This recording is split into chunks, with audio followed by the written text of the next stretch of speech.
சரிங்க சார்.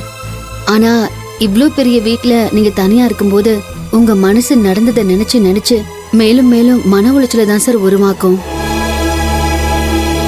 ஏற்கனவே இங்க வேலை செஞ்சுட்டு இருந்தவங்க, அவங்க பொண்ணுக்கு உடம்புக்கு முடியலன்னு போனவங்க வரவே இல்லைன்னு சொன்னீங்க.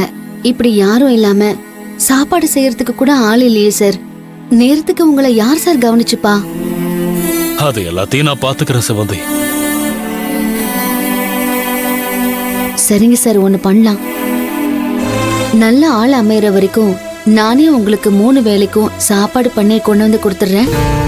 சிவந்தி, நம்ம செயின் ஆஃப் ரெஸ்டாரண்டோட மேனேஜிங் டைரக்டர் நீங்க. நீங்க இங்க வந்து சமையல் வேலை பாத்தீங்கன்னா நம்ம ரெஸ்டாரண்ட்டை யார் பாத்துக்கிறது? அதெல்லாம் ஒண்ணும் தேவையில்ல. நீங்க நம்ம ரெஸ்டாரண்ட்டை கவனிக்கிற வேலையை பாருங்க. அதெல்லாம் ஒண்ணும் பிரச்சனை இல்லை சார், நான் மேனேஜ் பண்ணிக்கிறேன். நான் உங்களுக்கு 3 வேளையும் சாப்பாடு கொண்டு வரேன். சிவந்தி, நம்மளுக்கு இத்தனை ரெஸ்டாரண்ட் இருக்கு, எனக்கு எதுக்கு சாப்பாடு கஷ்டம் வரப்போகுது?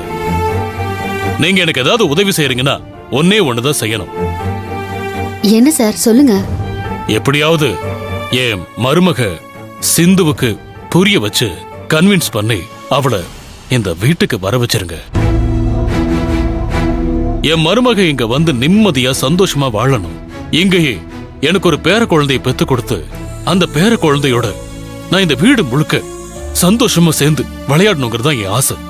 அது மட்டும் செஞ்சு கொடுங்க, வேற எதுவும் எனக்கு வேண்டாம்.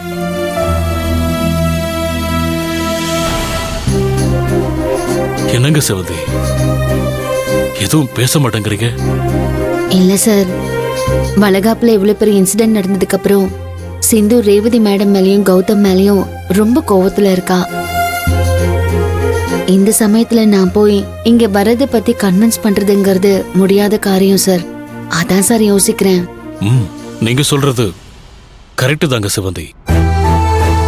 என் மருமக இந்த வீட்டுக்கு வரணும்னு ஆசைப்பட்டனே தவிர தர்ம சங்கடம் தரணுங்கிற எண்ணம் நிச்சயமா எனக்கு கிடையாது. I am sorry.